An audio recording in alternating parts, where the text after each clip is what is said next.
Hey everyone, and welcome to Developer Tea. My name is Jonathan Cottrell, and today I have the pleasure of talking to Cap Watkins. Cap is the VP of Design over at Buzzfeed. Of course, Cap used to be at Etsy. He's worked with people like Amazon. He is a very knowledgeable guy. He writes quite a bit about design and about teams and all of these things that most of you are probably interested in. And if not, you should be. So I will include a link in the show notes, or quite a few links actually, which you can find at spec.fm. So let's get to the interview with Cap Watkins. Thanks so much for coming on the show, Cap. Yeah, sure. Thanks for having me. Absolutely. You were on Design Details twice now, so I feel like it's time that you've made the round onto Developer Tea. I'm really excited to have you. Yeah, totally. I'm looking forward to the hat trick.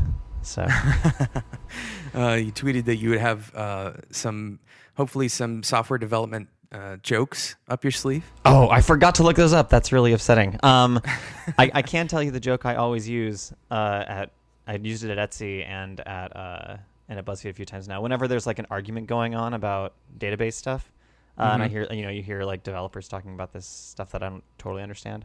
I'll always break into it and just say like, hey, have any of you considered trying an outer left join on the database? And and the responses range from laughter to just looking at me like I'm a complete idiot. So, you could be right sometimes. well, actually, it's funny. At Etsy, I probably shouldn't tell the story, but at Etsy, I pretty early on I'm on the tech threads with all of engineering. I don't know how, but so there's an email Still thread to this day. No. So pretty early on at Etsy, I was on this thread, and the thread was about something to do with database. It was going back and forth, a bunch of engineers replying all, and then I reply all. I'm pretty new still, like nobody really knows who I am. I reply all, and that's all I write. I write the has anybody considered an outer left join? And everybody ignores me for like maybe an hour. Like they just keep talking, which is what they totally should have done. Right. Until suddenly the CTO, Kellen, replies and writes a couple paragraphs about why we don't do joins in the database. And I was like, I was mortified. I was so upset. I was like, oh my God, I just totally screwed myself with this job. And so I emailed him back privately and was like, hey, so I'm the new designer. Wanna go get lunch? Yeah, I'm the new designer. I'm so sorry. I was just telling a joke. At some point he laughed. If at some point, I think he now whenever he and I talk, it comes up like that. He makes a joke. You're the left join guy. That's right. I'm that guy. So yeah, it's like on Parks and Rec how Ben gets the he's always talking about calzones. Yeah, that's right. If you're familiar with this. Yeah. Anyway, people hate calzones in that show for some odd reason. I love calzones. I do love a calzone. It's a pizza sandwich. I don't know what else you want. What else can you ask for? Well, I first found you, Cap, through your blog, and on your blog you write lots of stuff. That's the easy way to put it. You write quite a bit. How long have you been actually writing and publishing content? That's a good question. So that. I mean, I feel like I've been starting blogs since I was very young using Word. I watched Doogie Howser as a kid, and I tried to do like my own little like journal in WordPerfect. Nice. Like the blue screen WordPerfect. It was great. Of course, it lasted like 10 seconds, and I stopped doing it. Sure. This particular blog. So ever since then, I've actually had different blogs about different things. I blogged through college about just personal stuff so I wouldn't have to call my parents every week. Nice. And that's what I used to use Twitter for. Yeah, Mom, we didn't have Twitter. Twitter. Know where I am, no I'll just Twitter. tweet my location. No Twitter. No Twitter in college. Yeah. But so then this blog I started in 2012, I think. So maybe like early 2012. And so I guess that makes it 3 years now. Almost 3 years. The interesting thing that I've found is that so many of your articles end up applying not only to designers, but pretty much anybody in business, including developers. So if anybody's considering whether or not you should read Cap's blog, definitely do. But there's been a couple of articles that I've really enjoyed. One was the scope. I think it was it Scope? No, Scale. the scale discussion, which I think you had on design details, but can you kind of share that epiphany moment that you had with the listeners of Developer T? The scale. I was like, what this? Like, I was thinking you meant like scaling something. I was like, no, Yeah. I was like, I don't know what he's talking about. That's no, what I it's the thought. scale. That's what I thought you meant when you were on design details. I was like, oh, he's going to talk about why it's not a good idea to scale something that never needs to be scaled or something. No. So there's this. I guess I'll start with a story. So at Etsy, I was managing folks, but I was still designing for a while because I just didn't have that many people to manage, and I was kind of spinning up, and so I was working with this engineer named Andrew, who was very, very talented, and it's funny, like as a designer, I think for a long time I've had a chip on my shoulder about design, being like a respected discipline, and like I don't know, when I was a young designer, like it was very much like, hey, can you just like make this look good, was something you got asked a lot. So I spent a lot of time really early on kind of fighting like engineers or like product people or whatever to try to like, be like, no, this is important. And it's not just that. So, Andrew and I would, I'm going to use the word discuss very lightly. We would discuss the features we were developing together. And sometimes they would just go on and on and on. And it was these like really, at times very stupid, like minute things like where should this button go? And we would talk about it for, I swear to God, like 30 minutes. Like that chip on my shoulder thing was really making me feel like it was important. And one day, Andy, we're in the middle of something, about that. And he just stops me and he's like, whoa. He's like, I'm a 2 out of 10 on this. What are you? And I was just blown away. I had no idea that I could rate my feelings about things. I didn't realize, and it's binary. No, yeah, totally. I always felt like it was 0 or 1. Yeah, I felt like this is like either I have nothing to do with it or it's really important. It's like that's it's a little hubris, I think. And I said, I guess I'm a 6. And he goes, okay, great, we'll do what you want to do. And he walked away. And I thought about that for a long time, and ever since then, like I've taken to kind of rating my feelings about things on this scale from 1 to 10. The article was about like basically how many fucks do I give about this? It's okay to curse, right? Some people feel a little friction and feel like they need to push it back against that. As opposed to, I think there are a lot of times where it's probably a better idea in the short term and even the long term to kind of let stuff go. To just be able to say like, look, I actually don't feel that strongly about this. This isn't that important to me, and it seems to be really important to this other person. So I'm just going to let this, I'm going to let this thing happen.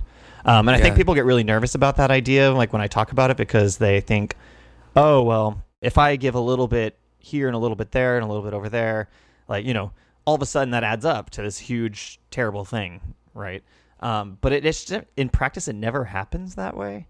It just so rarely happens that way because these little things just, as long as everybody's in it for the right reasons and they're all trying to make things better, which generally I think people are, even like a decision you disagree with is not like the worst decision. There are definitely worse things that could happen. Yeah. So it's actually really interesting that you talk about that way because, as a software developer, a lot of the time I feel like the decisions that I make or the opinions that I have are either right or wrong because, performance is a thing and code actually functioning, that's an important part. But there's a lot of opinion that goes into even software design. I mean, right? have we heard the term refactor enough times? Yeah, exactly. How many engineers like get into somebody else's code or into their own code a month later and like, we'll go to refactor this. It's not that good. It's just, I mean, this stuff, it's never, perfect. There is no right answer. Well, and the reality is, and this is really kind of the theme that I want to focus on here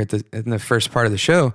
It's all writing, right? So whether you're writing a blog post or you're designing something, you're designing a system, or if you're writing software, a lot of it is some kind of writing is involved, some kind of, taking your thoughts and putting them into a form. And whatever that form takes has a lot of your fingerprints on it. Sure.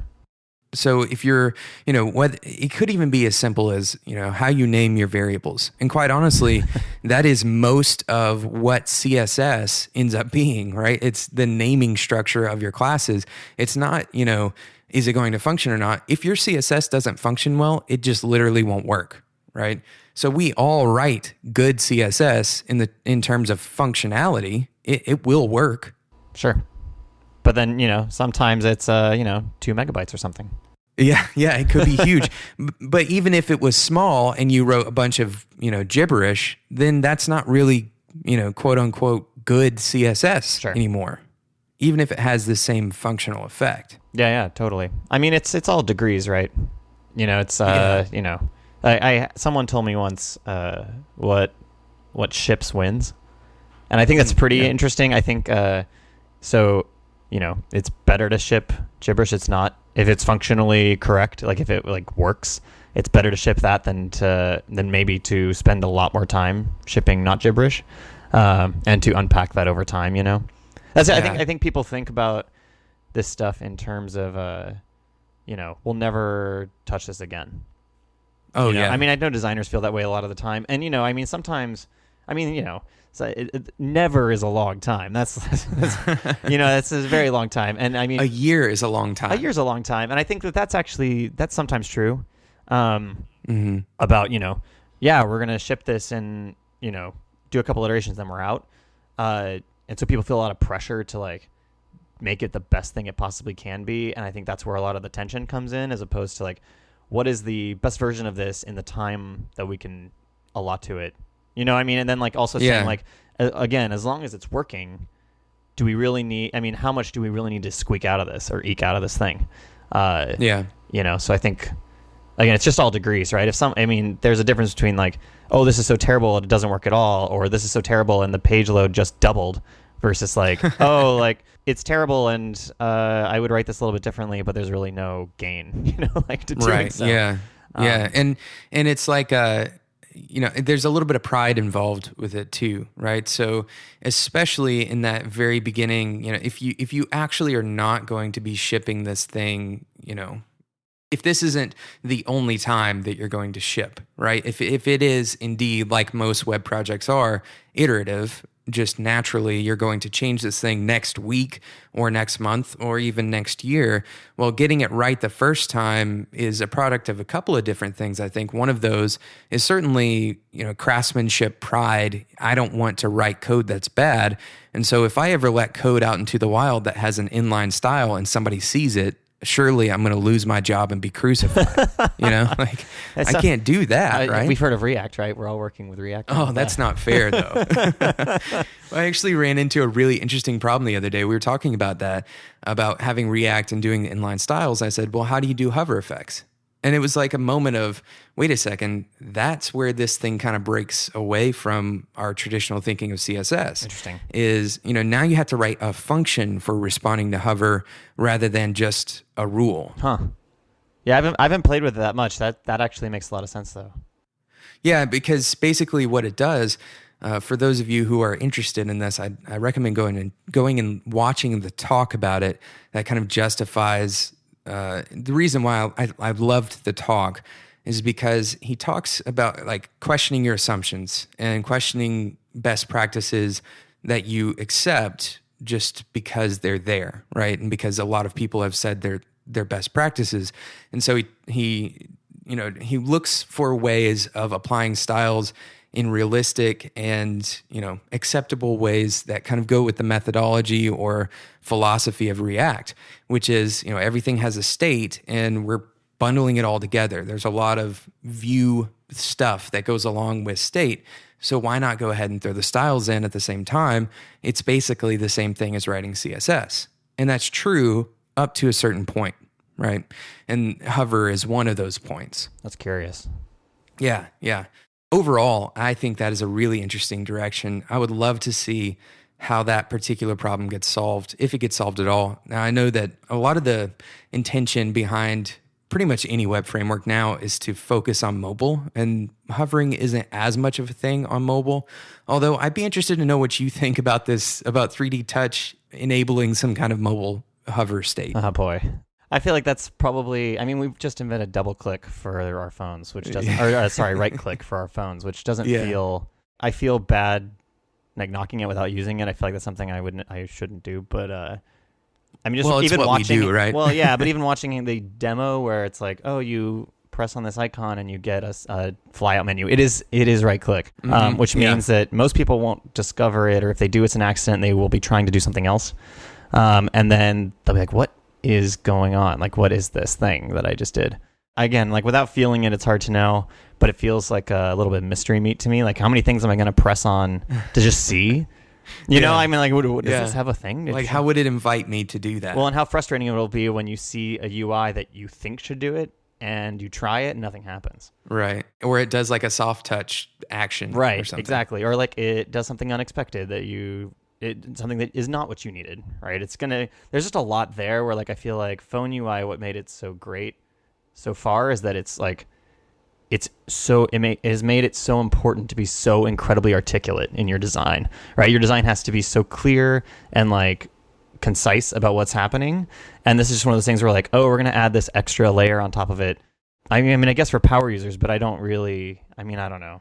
Context menus are a fix to a problem that never really existed, I feel like. Like, the issue is all of that stuff is hidden until you dig, right? And we know from so much research coming out about things like the hamburger menu.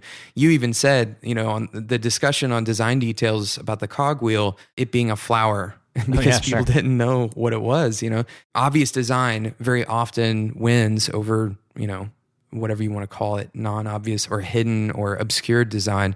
So I feel like these contextual menus are going to be difficult to access. I mean, I think you're right. I think at the end of the day, what'll wind up happening is, and Apple kind of showed this anyway, was everything that you could do with that already existed at the like in a very obvious way in the UI. So the apps that won't do so well are the ones that are going to like bury functionality underneath this thing.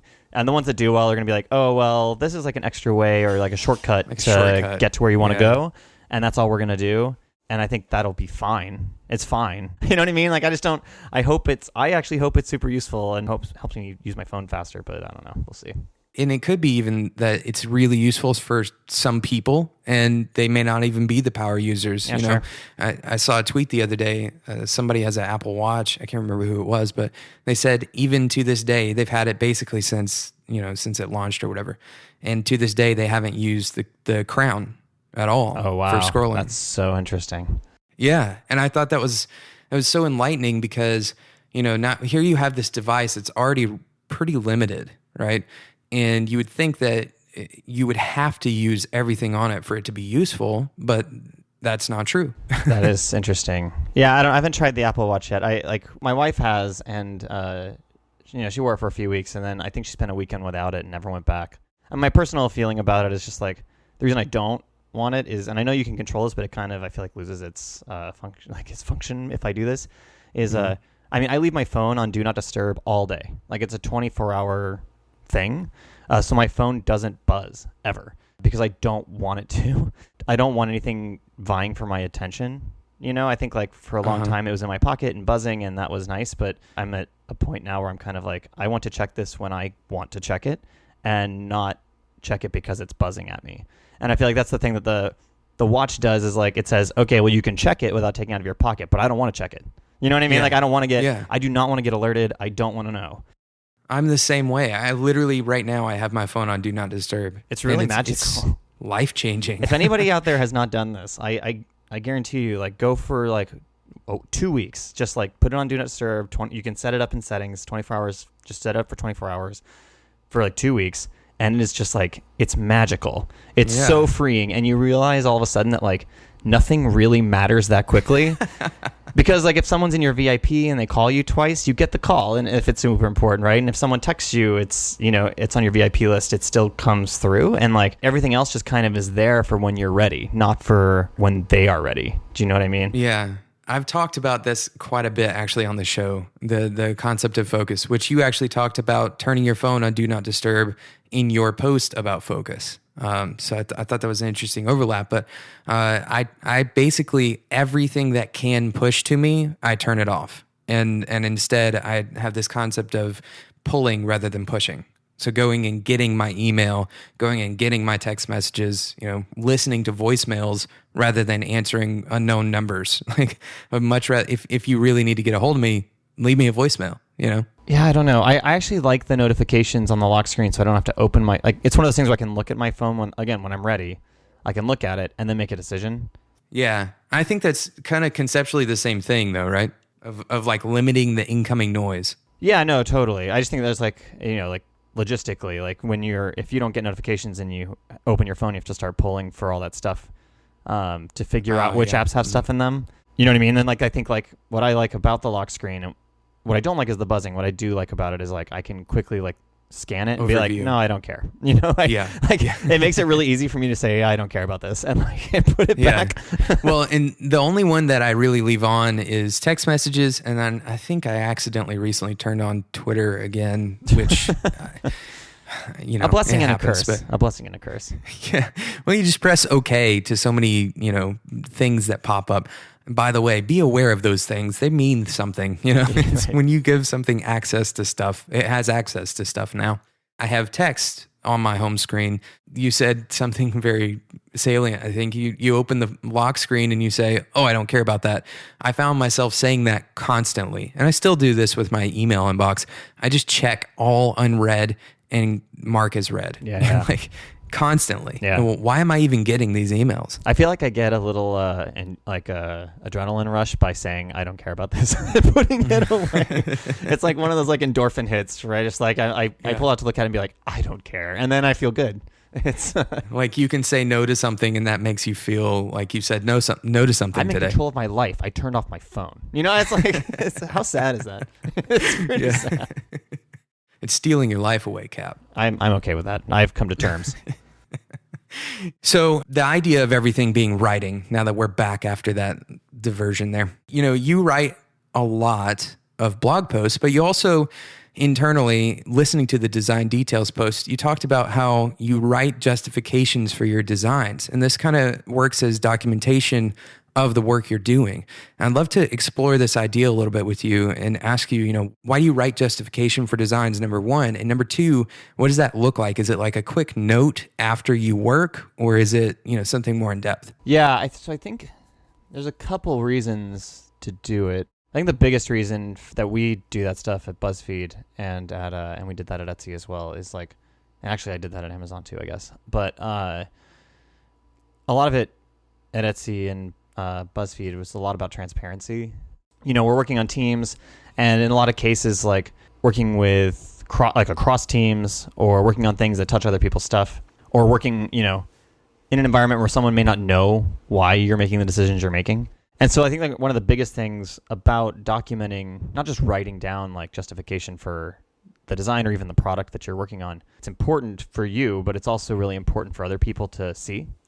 So that they can contextualize the work that you're about to share. Do you know what I mean? So we use Basecamp to document all the design work at Buzzfeed. All the designers are on all the threads. The engineers for each team are on the individual threads for the products that they work on with those designers. The product people are on those threads. Whoever wants to have insight into what's going on has access. And every post... So every thread the designer starts. So a designer will start a thread for a new feature, right? Be like, oh, we're going to redesign this page. We're going to redesign the homepage, right? I think a lot of designers do this thing where like we're going to redesign the homepage. They have a conversation. They start designing. Like they start like working in Sketch or Photoshop or Illustrator or whatever. And then, a couple weeks go by. They have some review meeting. They show this work to the product person who's like, what is this? Let's make these changes, whatever. Or try again. And then, 2 or 3 weeks later, they're like, okay, everybody feels great. And then they throw it over the wall to developers. And then the developers go, there is no way that we can do this. Yeah. We cannot do this. Are you crazy? And also, we think you're wrong. It's like there's like all these pieces to it. And so by pulling everybody into the Basecamp thread, first of all, you get this transparency. But the second thing that happens is when you write this first post in the thread, every single time has no design work in it. Like you haven't started doing design work yet. You've had a conversation with your engineers and your product person. You're writing down 3 things. You're writing down the problems you're trying to solve. So you give a quick intro, then you write down the problems you're trying to solve, the strengths of the current thing that you're replacing or trying to improve on, if it exists, right? If you're trying to improve on something, you want to not lose what was good about it. Right. And then the third thing is like we call them tenets. but they're really like goals, right? Like design goals. They can also be product goals, or engineering goals, right? So it's like a goal could be, we want to increase conversion on this page, right? That's a goal. That's a measurable goal. Like another goal might be like make it clear what's going to happen when you submit this form. You could probably measure that with conversion, right? But like the design goal is to make it clear. And so you start to set up these tenets around what you're hoping to accomplish. And so now, like before you've done any design work, right, you post this thing, the engineers see it, the product people see it, the designers see it. And this is that moment for everybody to like disagree, or to say, you know, your product person might say, oh, actually, you misunderstood, like in our conversation, what I meant. I actually meant this. And the engineers might say, oh, well, actually, like, I don't think this thing is as important as this other thing. Or here's a problem you didn't think of, you know, and you can have that conversation up front before you've done any work. So you have that conversation, and then like, you know, you kind of lock in. And now what you have is like something you can refer back to with every single iteration of design that you do, to measure basically, am I solving these problems, right, with this design? Am I adhering to these tenets?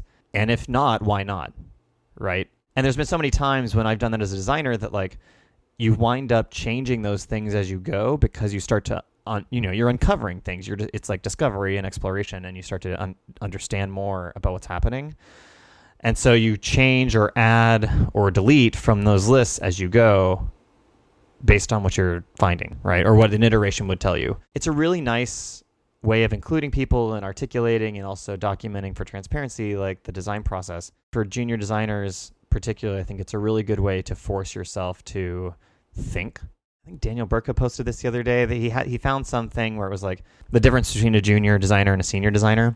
And like it was a chart of like the process and how long designers spend in each part of that process. And like the junior designer spent less time in discovery, more time doing the, you know, design work, like in Photoshop, in Sketch or whatever.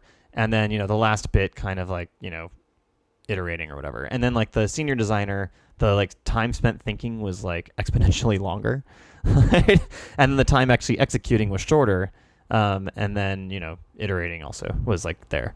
And I think it's just like, how do you take a junior designer into like towards that is like, this is the way to like, this is the forcing function, right? To be like, we're going to write this documentation. So sit down and think about it. That actually touches on a few different things that I think are really important, especially when it comes to how this intersects with, you know, developers or whatever system admin, is this idea of, like you said, transparency, but overlapping this feedback loop so that the problems can be addressed early, because design is everyone's problem, right? Like you don't have an engineering team just to execute on a visual thing, right? That's not the point. The point is that you all are kind of working on one problem together. And when you have a team of people that have the ability to, you know, seed into this concept or seed into a conversation about something, as long as it's moderated well and you aren't doing, you know, the evil design by committee, which I'd be interested to hear how you avoid that. But that kind of conversation can help the design actually, you know, avoid some of the pitfalls that otherwise would fall into. And it's not, design is no longer just sitting in Photoshop, right? The design, sitting in Photoshop is just an expression of the design. Yeah, I mean, I think people tend to have a little trouble when it comes to, I think the term ownership tends to be a problem. Yeah. Mm-hmm. Across all disciplines, really. So I think what this starts to break down a little bit, like even just the Space Camp thing, like it starts to break down these walls between not even just design and engineering and product, but like product and design and engineering, right? Because like that first post isn't about design. Like it's not, like it's about the product, right? And like what we're doing and why we're doing it.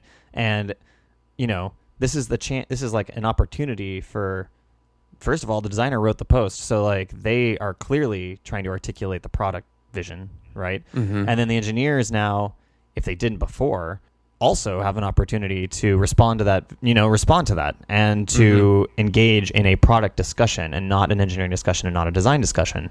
Right. And later we're going to talk about designers kind of working in code with the engineers, but like, I think the goal, like a goal that I have with teams, and I think I feel like a lot of people share this, is like trying to break down the silo right? Like just trying to break, like these things aren't just touching, they're actually right on top of each other.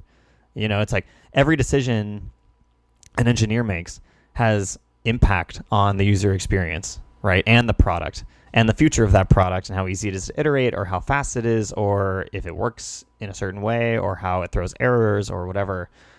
These are all things that matter and are part of this. I mean, like kind of what you're talking about, this like singular thing that like there's no owner of a discipline. It's just owners of the product, right? Of the final product. So you mentioned the throwing over the wall, and I, for whatever reason, had this kind of a vision of like, a product being like a child and the design team being the mother or the father, whichever one. I'm not trying to make a big deal out of that, and then the development team being the other, right?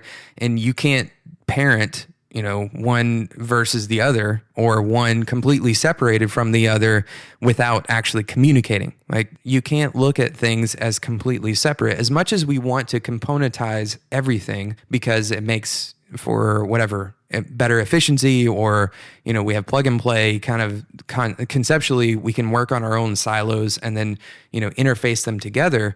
Ultimately, all of that is just a facade for one big working system. And each thing definitely affects the other things. And it's all just framing, right? I mean, it's, I think, framing things as, I think we say things like product owner or, the engineers own the code base or whatever. I think there's these words of ownership, but it's really more, it's expertise in a tool, right? And a way of thinking and using that tool, right? So for an engineer, that tool is code. And for a designer, that tool is, user research or, sketch or whatever, right? And then, product manager is, I mean, this is no small feat. It's going to sound somewhat sarcastic, but it's like Jira is something that's very hard to use. And it's like, and it's a really powerful tool that can really help your team, right? Or, even just like the soft skills that a product manager comes in with expertise, right? To help manage things and make sure everything's on track and stuff. I think there's just like, everybody has these expertise bits, but it's not ownership, right? Like it just because an engineer owns the code doesn't mean, or is the expert in the code doesn't mean that like a designer can't do that, or just because a designer works in Sketch doesn't mean that they own the design. That seems crazy. Yeah, well, because again, it's viewing it as discrete things, right? And while certain expressions may, like technically, I guess you could say that a code file is not the same as a .sketch file or whatever, they all are contributing to a final, I don't want to use the word experience, but really that's what it is, right? It's a final thing that, everything culminates to that.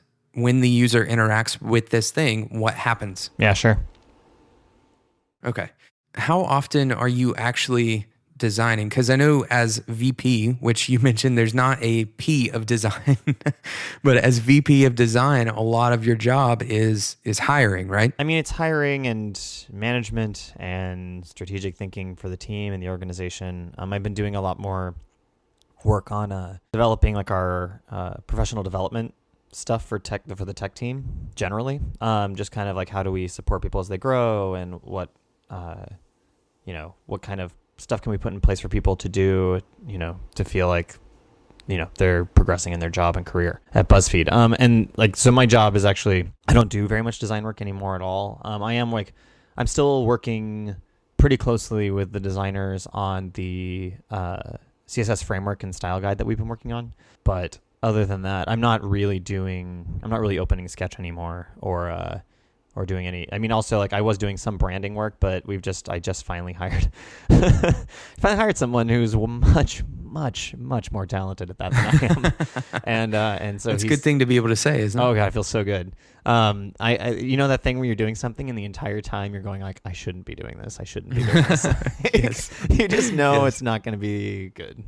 But he's amazing, and so he's like spinning up and starting to take on more and more of that stuff. So like, there's going to be a day not that soon from now where I'm pretty much just managing. Period. So it's actually a very exciting day. I'm pretty pumped about it. That speaks to what we were saying earlier about design not just being the execution moment necessarily, but the entire kind of holistic team. That's an important part of what happens to the design, right? Like, you have to have that backing experience, first of all, to be in the position that you're in. But also, by putting the team together in the way that you are doing it, that actually has a lasting and cascading effect on the ultimate thing that you're building. Yeah, I mean, it seems to be that way. I don't know. Theoretically, right? This is why people either get into management or don't get into management, I think, or they get into management and hate it. I think I'm very good at knowing that I'm not very good at things. I'm like, I maybe some sort of, everybody has this imposter syndrome, but mine may be, one of those things where I just am always concerned that I'm not doing it so well. And so I get very excited when I find people who are very good at what they're doing, because it just takes a whole ton of pressure off of me. And I think it makes it really easy to empower people, to hire well, like makes it really easy to empower folks when they come in. It makes it really easy just to like kind of give them more and more rope, and just give them more and more ownership over what they're doing. And I think there are managers who have a hard time with that. I think the folks that are very, are more into making things, they have a hard time letting go of that, and I think, especially the folks, I think the people who are extremely good at this stuff, like have a much harder time, right? Because like all they want to do is go like, no, give that to me, and they want to like do it or like direct it, like very like, at like a micro level. And I think, it takes practice, I think, and to kind of just, again, like rate those things from 1 to 10. I mean, yeah, great. This absolutely. thing's kind of okay. Like they probably know that, I probably know that, but how much do I really care? And can I let them kind of like have this experience? Our CTO at Buzzfeed, after 9 years, just recently left the company, and he was giving his last lecture in his last week before he left, and someone asked him what the hardest thing, or what the most important thing he learned was, or one of the hardest things he had to like figure out how to do. And his response was, I had to learn to let the people I manage fail. Like that has to happen. Like I have to let them fall down and actually pick themselves up and like dust themselves off and keep going, and then be there for them to like help them, obviously. But if I tried to make every decision for everybody, or tried to, impact every decision for everybody, I would go crazy, and then I would drive them crazy, and they wouldn't ever learn because they would never have actually like experienced what I've experienced. You know what I mean? Like I've been very lucky to experience, like, I'm talking about me now, like just like total like failure.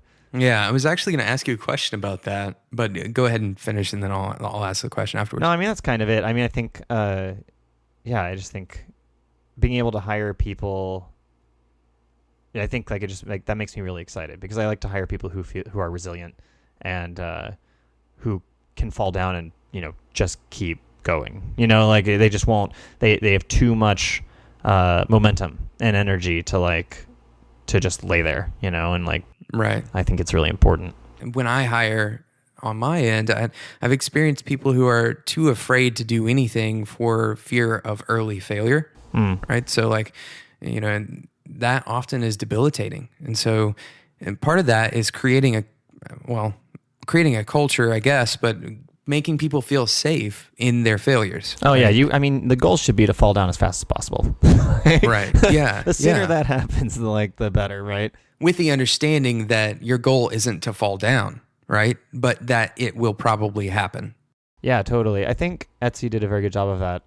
BuzzFeed does too, but I think that's kind of where I learned that was, running experiments, like actual like web experiments will, like if your company does not have a culture that can absorb failure, like you're going to have a bad time, because like I would say a vast majority of the things that we tried at Etsy like didn't work. Like, you know what I mean? Didn't do what we expected, or didn't do, like either did poorly or didn't do anything, right? Just like zero, like just like a total neutral change that didn't help or hurt the company. And what a bummer. It was just there. It was just there. And it was like, oh, okay.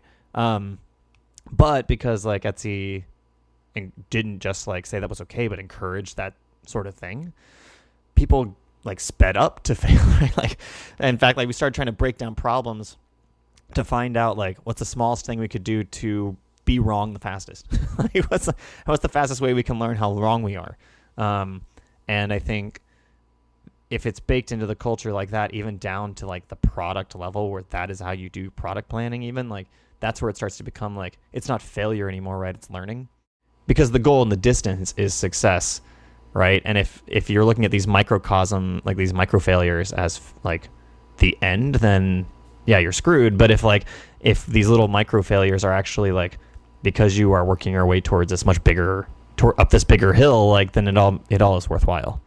Well, that's the point of iteration, and the point of, refactoring is that the first time you do something, it's not going to be the best, right? And there is no best. You're constantly improving because the world around you is changing. So if you were to create the original iPhone now, I'll use a very obvious example, it would be considered a failure. Sure. But not in its time, not in that context. Yeah, that's totally true.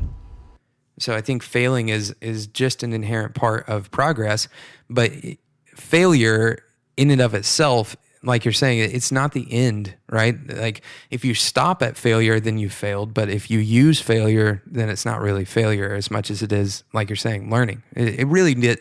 I think that is a very good language shift that people should adopt more often. Failing is really just stopping in the middle of the learning process. Right. No, totally. And it's all part of it's. Yeah. I mean, looking at it as a process is actually the most probably important thing. Yeah. That it's like steps and not, again, you're right. I mean, like I've seen it, like people stop and then it's over.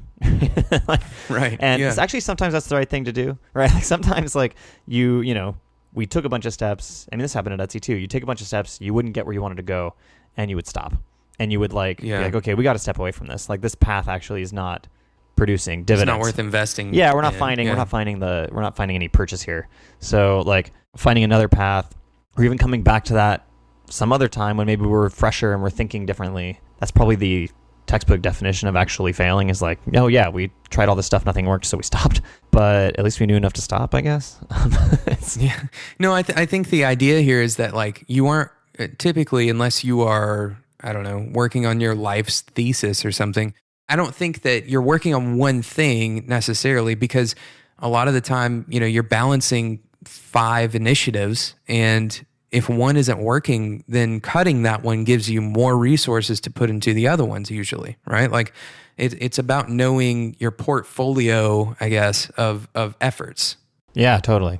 And that's probably especially true for managerial roles is, what is the energy of my team going towards? And I need to be aware, like keep my finger on the pulse of when we need to cut something and move that person in a different direction. Yeah. I mean, people get tired, right? And burnt out, and like, you can only withstand so much of the same, pursuing the same thing, I think, and not actually being successful before it's kind of time to try something else. Yeah. I actually recently had that same discussion with somebody. We came to the conclusion that there should always be at least one pinch hitter on any given effort. So like, if one day you need to pull off of that project and go and do something totally unrelated, then somebody can step in and help, right? Like even if it's just minor progress, a lot of the work that I do, you can have somebody step in and just carry the ball forward a little ways while you're, recouping, I guess. Yeah. So we started actually we haven't used it in that way yet, I don't think. But one of the like professional development things that we're starting at Buzzfeed, and actually I totally, full disclosure, ripped this off from Etsy, is that we started this thing, we're calling it residencies. At Etsy, they call them rotations, where anybody in the tech org can talk to their manager about working on another team for 6 weeks. They'll talk to their manager, talk to the other team. That team will like come up with, what makes sense for them to work on for 6 weeks, and we'll schedule it and we'll do it. That's really interesting. Yeah, it's cool. And we just recently implemented it. What's really funny is if anybody had ever asked, we would have probably done it anyway. But we're, we let people know that it's actually a thing you can ask for, and that's, hilariously. I love those wins because it's like we didn't do anything. It was already happening. Yeah, we sent an email that just said this is okay, and we have a label for this. Yeah, now. And we look like geniuses. So, but yeah, so like a lot of people are starting to ask about that now, and it's interesting because there's different reasons for doing that, right? There's some reasons which are like, oh, I've been working on this team for a long time, and I don't want to leave this team, but I want to try something else for a little bit. Or some people are like, I just want to know about how this other team works. Or I want to know more about how this team does A/B testing, right? And these are like the kind of reasons people do that. And what's interesting is like some teams are I think thinking about using it as a way to kind of like, oh well, there's these things that we've been kind of churning on and able to get done. Like this person's fresh and can like rock through this, or like there's this thing that we can't do because there's no one to do it, and it's bothersome to us that we can't. And actually what's really funny is the teams themselves are starting to send emails at times that are like, if anybody wants to do a residency on the growth team, please contact, John at Buzzfeed.com. And, they're actually like trying to pitch work that someone could do in a 6-week residency on their team, which is actually even more magical because then now everybody starts to even have a broader sense of what's going on in those teams, what's interesting and impactful about those teams. I don't know. It's actually working out in ways I didn't expect. But yeah, I mean, it's that way of like kind of like letting people get past the burnout and like try something else for a little while and come back. Was this influenced by like academia and the idea of a residency in academia? I have no idea. So at Etsy, they were doing it just with the engineers, and they were doing it all with just the senior. They called it senior rotation for a long time, where senior level and up engineers could do that once a year. And I think recently they rolled it out to all of engineering, and then at BuzzFeed we're doing it for everybody. So there's not like a person who can't do it. So like design can go and be on the engineering team for 6 weeks. I mean, there's no, like, we don't divide it up like that. So what winds up happening is, so we break the BuzzFeed product team down into like feature areas. So we have, what's the example? The mobile app team that has, smaller teams inside of it, but it's engineering, design, and product all in the same team. Right. There's no like there's an engineering like discipline, but there's like, and there are engineers, and there's definitely like an organization to that. But the organization is actually like that organization is secondary to the team organization. So when like someone goes to join a different team, it'll be like an example would be a designer from the data team coming over to work on the growth team. Right. With new engineers, new designers, new product people, or like an engineer from the web experience team going to work on the ads team, right? So it's not so much cross-discipline as it is just cross-subject. Right, exactly. And like, so we have, this is also something I ripped off, not just from Etsy, I guess a lot of people do this, but like we had our first hack week over the summer, and like a tech-wide hack week, and there were a lot of people that did things that weren't things they usually do. So like a lot of the project managers actually had, for their Hack Week project, had an engineer teach them Django. And they did a project all together over the course of a week, and they all wrote their own blog. By the end of the week, they had a blog they'd written and deployed like by themselves. It was pretty cool. And I had my Hack Week project was titled Teach Cap to Code. Nice. Which didn't work out so well. I got distracted by other projects. So I didn't wind up doing that project. So you don't know how to code then, I guess. I don't know. Actually, if anybody's interested in getting deeper into like coding at all, and they aren't, that's listening to this. Actually, over the past few weekends, I've been reading this book called Hello Web App by Tracy Osborne. Oh. It's an introduction to web development, and it's Django. Like, she's a designer, and she's explaining things. Like, I've read a lot of programming books. I think I've tried to learn to code many, many times, and I feel like the concepts, I always feel like they're right. I'm right on the edge of understanding, and and the books just don't go far enough to explain to me what's going on. It's like a slightly missing vocabulary, something like that, right? And then she just frames it in this like perfect way where I just like it just clicked on for me, and I was like, oh yeah, I understand why this is happening now. And then she also, like, when she talks about like snippets of code or something, like she explains like line by line what's happening. And so it's nice because you like, especially for someone like me who like I never took a CS course, I've never, you know what I mean, I've never done this before, to like really be able to like read what she's saying and look at the snippet and be like, okay, like I see what's happening here. I can kind of intuit how to mess with this if I wanted to. And there's some things she says not to worry about right now, which is like regex. Like, she's like, don't. She's like, just copy this. Like, we'll get into it in another book. Like, this is not worth. You need to worry about it, but just stay away from it. This is beginner. This is not beginner stuff. Like, don't touch this. But it's actually super useful. And so like, it's actually, she's just she's kickstarting the intermediate book. That would be great. I'm pretty pumped about it because like the beginner book was great, and I actually like I have an app I've deployed. I'm like kind of building this like little recruiting app on the side. Oh, nice. Yeah. Very nice. As I'm pretty pumped about it. It actually works. It's really stupid because it's like I got something to this is really dumb. I have this app that you can like, it's basically a form. You can type into the form, you submit it, it puts it in the database. I can read from the database. I like sort the information, and I feel so like powerful. Just Yeah. doing that stupid welcome thing. to the software engineering world. God, it's beautiful. I thought CSS was great. It's pretty magical. It's funny to hear that from somebody who is at, in the position that you are in, because there is a wonder still about how this stuff kind of makes us feel. It's a new way of expression, right? And I know that design is always talked about in those kinds of terms, but a lot of the time computer science isn't. And when somebody gets a hold of it and really sees, what you can do with it, right? Like the app that you built, as simple as it is, it could be very powerful, like for you or for BuzzFeed or for whatever, and it could be very simple at the same time. Yeah, totally. I think that's starting to become more clear to people. Yeah, I think so too.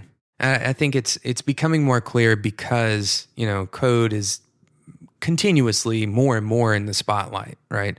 We have, the App Store probably is highly responsible, but beyond that, just the common, the hour of code and all of these things that are coming out to kind of make society aware that code is important, I guess. I don't know how we didn't catch on to that earlier, but you don't have to do this for a job to be able to explore it. Sure. It's kind of interesting. I mean, we talk about user experience designers and stuff, but I mean, when you're writing the code for an app or whatever, like that kind of user experience and user path is baked into even writing the code for how it all works and fits together. And so what you wind up with is like, actually in my experience, like a lot of developers I talk to or have worked with in the past are like some of the best user experience advocates, because actually like the shortest path for the user is the shortest path for the code a lot of time, right? And they're thinking about that because they're building it. And so we're starting to get into a place where decent design is becoming more commoditized, I think. Yep. Like I think it's becoming easier to do pretty good design, like good enough design for sure. How many apps have we seen that had no designer that have done pretty well, I think. Not to say, I'm the VP of design. This is sacrilegious. But not to say that it's not important or that again, having someone with that expertise doesn't help you, right? I think it does. The part that has historically been hard for developers or what they get knocked for hasn't been the user experience design so much, because I think that just kind of happened, but it's been more of the the visual thing. The thing that all the designers hate being pigeonholed for is the visual design thing, and that's just becoming like super commoditized, I think. If you look at like apps that, before they blew up and got money and hired a bunch of designers and and after that, like you can see like big difference, but like just being able to ship a good product that helps people is like not actually that hard for developers anymore. Yeah. Things that work tend to continue working, right? Like how many different iterations of a form or how many different iterations of, notice or alert or modal do we have to do before we say, okay, let's just reuse that one? No, totally. At what point do we say, let's take it back a step and look at, how are we spending our time? Are we spending our time making this modal, our own personal expression of what a modal should be? Or are we spending our time really thinking about, how are we going to get people to even come to the site? Yeah. Which is actually why I think this sort of thing is good for design too. I think it helps us change our focus a little bit into a more, for developers too, but for designers, it means you have to be more strategic. You have to start thinking in a different way, because it's not important anymore to be thinking about how it looks, or even sometimes not even just thinking about the one thing you're working on how it works. Like it needs to be like more holistic than that, more broad than that. Like I think like design has a lot to say about questions like, where are people going to come from? Like, where should we be putting our marketing? Like, what should the marketing copy say? Like, how, what is the entire flow going to look like? What does that mean for the design over time as we add features? Do you know what I mean? It's like there are harder questions than the feature you're working on. And I think the more that can become easier for everyone to get involved in and collaborate with, the more and more designers are going to have to kind of redefine their jobs and just peel up another layer. And I think it's really cool. I think it's actually really important. Well, it kind of starts to overlap with marketing, right? Like, and we're, as I said earlier, this all becomes one big effort. You know, you have designers that are talking to marketers. What are the channels that we're advertising on? How do we maintain continuity between the different voices? Or, you know, if somebody is coming from a specific ad, should we show them specific voicing because we know something about them based on what ad they came from? You know, I mean, there's so many questions, and analytics can, you know, be thrown into this conversation as well. But really, it comes down to you're building one thing together, and if there's a problem, like for example, if you have a very low, you know, visitor number, if you have a very low page hit number, and you need to solve that, well, you can't just solve that by designing a better looking thing, right? Like that, maybe that would help, but that's not the only solution to the problem. Oh God, I hope not. Maybe bounce rates are more affected by designing a prettier thing. I don't know. I mean, you know, obviously we're approaching a singularity where there's only one type of person on a team. Is that what we're saying now? God, I don't think so. Hope not. Thank you so much for listening to today's episode of Developer Tea. I hope you enjoyed my interview with Cap, at least almost as much as I did. It was such a blast to talk to Cap. If you enjoyed this episode and you don't want to miss out on future episodes of Developer Tea, make sure you subscribe in whatever podcasting app you use. Most of you are probably listening on your phones, and most podcasting applications on your phones you can subscribe in. If you like using RSS feeds, there is an RSS feed available at developertea.com. Of course, all of the relevant links and show notes will be available at spec.fm, and you can find all of the past episodes of Developer Tea at spec.fm as well. Again, thank you so much for taking some time out of your day to listen to today's episode. And until next time, enjoy your tea.